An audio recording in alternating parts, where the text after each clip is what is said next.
رسميا موعد صدور بنتين إلين فورس ريبوت عام 2024. امتى وازاي وامتى هينزل التريلر وامتى هتكون الحلقة الأولى وامتى يتم الإعلان بشكل رسمي عن موعد الجزء الجديد من بنتين. السلام عليكم ورحمة الله وبركاته، معكم من قناة كارتونولوجي. ازيكم عاملين ايه؟ يا رب تكونوا بخير، وحشتوني جدا بجد. طبعا زي ما سمعتوا كده في المقدمة، النهارده هنتكلم عن كل حاجة حصلت الشهر ده عن بنتين إلين فورس ريبوت. نزل اعلانات كتير جدا عنه والمقابلة اللي حصلت مع دانكن رولو، وهشرح كل حاجة عن الموضوع ده. بس طبعا ما تنساش قبل ما تبدأ تعمل لايك وتشترك في القناة وتفعل جرس التنبيهات تخلي الكل تنشر الفيديو مع اصدقائك وتابعوا الفيديو.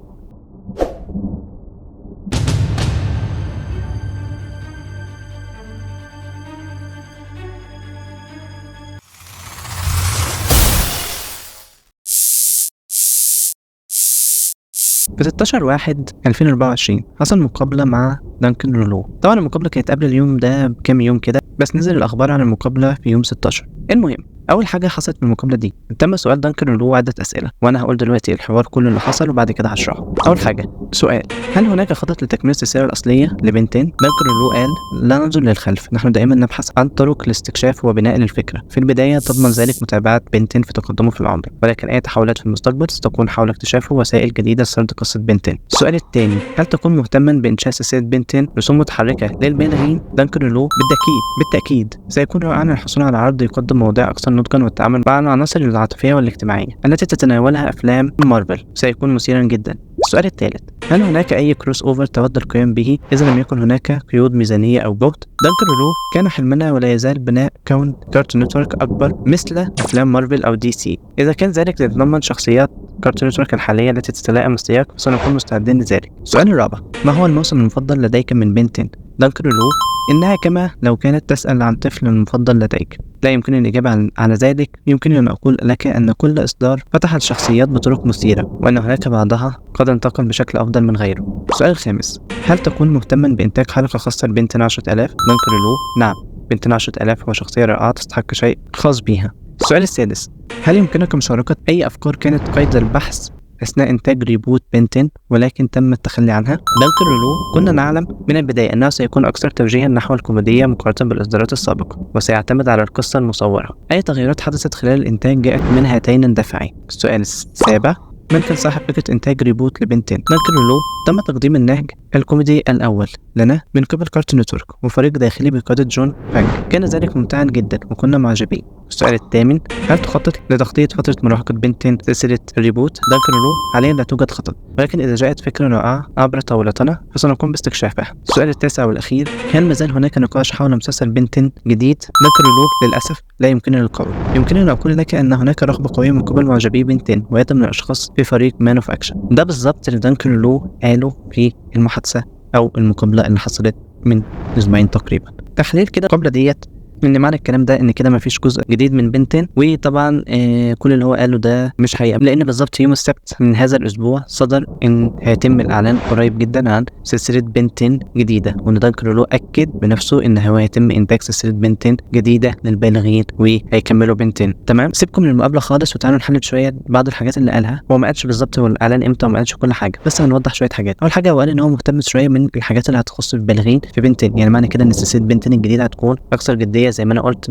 من سنتين بالظبط، وما زلت بقول ان بنتين الجديد هيكون اكثر جديه من بنتين ريبوت بسبب الفشل اللي حققه بنتين ريبوت. وهيحصل كروز اوفر في بنتين، ومش بس هيقتصر على جيتر ريكس زي ما بيحصل كل مره، لا هيحصل كروز اوفر تانية، وغالبا هتبقى ما بين شخصيات عالم كارتون نتورك زي ما قال. كمان ركز على حته مهمه جدا، ان هو ركز على افلام مارفل ودي سي، لان طبعا زي ما قلت لكم ان كارتون نتورك بتتبع شركه ورنر بروز، وبالتالي شركه ورنر بروز دلوقتي مهتمه من شركه دي سي، او اللي هي المالكه الرئيسيه لشركه دي سي. فبالتالي بنتين هيبدأ يتعمل له أفلام لايف أكشن زي دي سي وأفلام أنيميشن زي دي سي، وهيبدأ يتبنى له كون زي دي سي ومارفل بالظبط. هيبدأ معاه من نقطة الصفر، اللي هو بنتين كلاسيك، اللي هو اكتشاف ساعة الأومنتريكس وكل الكلام ده. وزي ما قلتها في البث قبل كده، إن بنتين هيستمر وما ينفعش يتوقف، لأن بنتين من أكبر الكرتونات اللي بتجيب أرباح للشركة. حاجة زي دي ما ينفعش تتوقف، حاجة زي دي ما ينفعش إن إحنا نوقف إنتاجها. فبالتالي خطة دانكن رولو زي ما فهمت من المقابلة إن رقم واحد هيتم إنتاج بنتين إلين فورس ريبوت، هيكون أكثر جدية من بنتين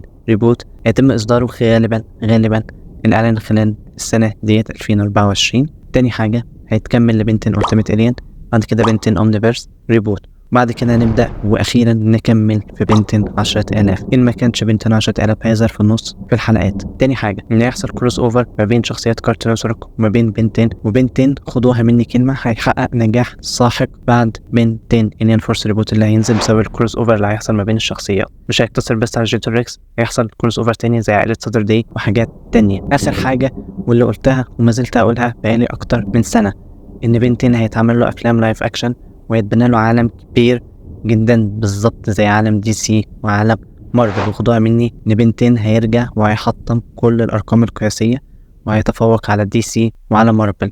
وانا اللي بقولها دلوقتي شركة كارتون نتورك بقت تبع شركة ورنر بروس، والمتحكم الرئيسي شركة ورنر بروس اللي هي بتنتج افلام دي سي سواء الانيميشن او الافلام الواقعية. وبالتالي بما ان بنتين واقع تحت ايديهم وما بقاش تبع مان اوف اكشن زي زمان وما بقاش تبع كارتون نتورك زي الاول، فبالتالي هو هيكون تحت ايد ورنر بروس. بالتالي افلام واقعية، افلام انيميشن، سلسلة كبيرة بالظبط هيبداوا زي افلام دي سي اللي كانت النيو 52 هيبداوها مع بنتين. وغالبا خدوها مني برضو ان بنتين هيدخل في عالم دي سي، وممكن وبرضو خدوها مني ان بنتين هيتقابل مع باتمان ويبقى اعظم كروس اوفر في التاريخ. خدوها مني كلمة، شركة ورنر بروس بتفكر في عظمة لو حصل فعلا كل اللي انا بقوله ده، والتوقعات دي كلها ان شاء الله هتحصل. والتوقعات دي كلها ان شاء الله من تحليل المقابلة ومن تحليل افكار شركة ورنر بروس اللي بتعمله مع دي سي. بنتين هيدخل في عالم دي سي، هيبقى جزء منه، هيتعمل له كروس اوفر مع ابطال دي سي وكمان مع ابطال كارتون نتورك. بس كده اعتقد انا وضحت كل حاجه بخصوص بنتين إنديان فورس ريبوت. اول ما تنزل حاجات جديده هقولها ان شاء الله، بس زي ما بقولها لكم كل مره السنه دي ان شاء الله نقله كبيره قوي لبنتين إنديان فورس ريبوت. طبعا لو انت وصلت معايا لنهايه الفيديو متنساش تعمل لايك وتشترك في القناه وتفعل بتخلي الكل، زور صفحه الفيسبوك والانستجرام رابط كلها في الديسكربشن، وتنشر الفيديو مع اصدقائك وتقول عايز فيديوهات ايه تانيه. وسلام. اللعبة المفضلة عند بنتين وهي كرة القدم، ومازال بيلعبها حتى الآن، ودوره في الملعب إن هو حارس مرمى. أفضل مشروب عند بنتين وهو مستر سموفي، لكن ما كانش بيحبه وهو عنده 11 سنة، لكن لما كبر حبه جدا وبقى أكتر حاجة هو بيحبها، لدرجة إن هو رأى شخصيات الكوانتميليا على شكل مستر سموفي. والشخصيات دي زي ما شرحتها في فيديو قبل كده إن أنت ما تقدرش تشوف شكلها الحقيقي، أنت بتشوفها على شكل أكتر حاجة أنت بتحبها.